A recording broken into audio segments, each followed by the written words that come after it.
Nous allons voir un premier type de tuiles qui sont les tuiles de terre cuite à emboîtement ou à glissement. Donc ce sont qu'on appelle également des tuiles mécaniques. Dans le langage courant, on dit des tuiles mécaniques qui comportent sur leur rive longitudinale, c'est-à-dire ici, et transversale, c'est-à-dire là, des dispositifs de cannelure partis en creux et qui permettent donc de s'accrocher les unes aux autres dans le sens longitudinal, dans le sens transversal. Voilà pourquoi on les appelle tuiles mécaniques. Donc des baguettes aussi parties en relief, pareil la baguette, voilà. Elles s'emboîtent les unes dans les autres pour assurer l'étanchéité. Ce principe de raccordement donc permet de faire varier le pureau des tuiles. Le pureau, c'est cette longueur-là, c'est la longueur de la tuile qui est visible.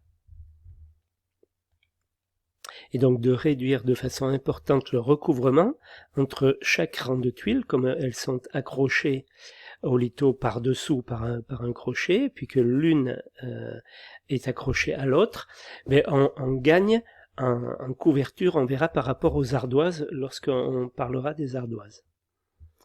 Donc alléger le poids de la couverture, ce qui est important par rapport aux pièces de charpente, aux sections de lito, sections de chevron, aux sections de panne et aux sections de ferme, ou aux sections de fermette pour de la charpente industrielle. Voilà. Et ça facilite également la pose. Donc les procédés de couverture en tuiles de terre cuite à emboîtement comportent un nombre important de tuiles accessoires spécifiques à chaque modèle, les tuiles de rive, les tuiles faîtières, les tuiles chatières, les tuiles à douille, on va voir cela. Elles permettent le traitement à sec des points singuliers de couverture et des ouvrages de raccord. Ça c'est la partie courante. Les points singuliers, eh bien ce sera au faîtage, à l'égout, sur les rives, par exemple, à chaque fois qu'il y a un relief, une souche de cheminée, un lanterneau, une fenêtre de toit, voilà, il va falloir des accessoires de pose. Donc ces pièces particulières limitent l'emploi de finition au mortier de scellement, ce qui coûte cher. Les tuiles emboîtement se déclinent en deux types suivant la géométrie de leur extrado. L'extrado, c'est ce que l'on voit, la forme apparente, et par la position des emboîtements par rapport au plan d'écoulement des eaux sur la couverture. On distingue donc les tuiles de terre cuite à emboîtement ou à glissement à relief, les tuiles de terre cuite à emboîtement à pureau plat, il y a des tuiles plates, également. Donc ça, c'est des tuiles à relief, et on verra qu'il y a des tuiles plates. Le poids des couvertures en tuiles à emboîtement est selon les modèles et les formats de tuiles, compris entre 35 et 50 kg par mètre carré.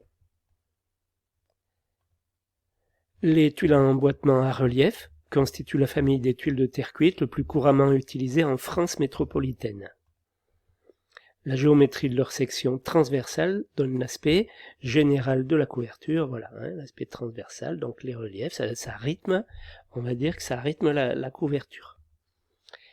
Suivant l'amplitude du relief des tuiles, qui peut être faiblement prononcée ou fortement marquée. Donc pour ça, on a par exemple une tuile à emboîtement à relief avec faible amplitude du relief. Voilà, elle n'est pas plate, celle-ci, elle est faiblement galbée, on dit. Et avec forte amplitude, ça c'est fortement galbé. Voilà. Donc vous voyez, l'eau s'écoule dans ce sens-là, la tuile va dans ce sens, ça c'est le haut de la tuile, ça c'est le bas de la tuile. Les dimensions unitaires des tuiles à emboîtement à relief sont variables. On caractérise le format des tuiles par leur nombre nécessaire pour couvrir 1 mètre carré de toiture. Suivant ce nombre, on a recours à la désignation de tuiles grand moule et de tuiles petit moule. Voilà. Donc, des tuiles à emboîtement grand moule, il en faut jusqu'à 15 par mètre carré, 12, 13, enfin, jusqu'à 15 par mètre carré. petits moules supérieurs à 15, 18, 20, 30 par mètre carré. Voilà, ce sont des tuiles petits moules. Donc elles sont de plus petite taille, hein, voilà. La définition de grand moule ou de petit moule, et par conséquent le format des tuiles, conditionne la pente minimale admissible des couvertures, au même titre que la zone géographique d'utilisation par rapport au vent ou la situation de la construction.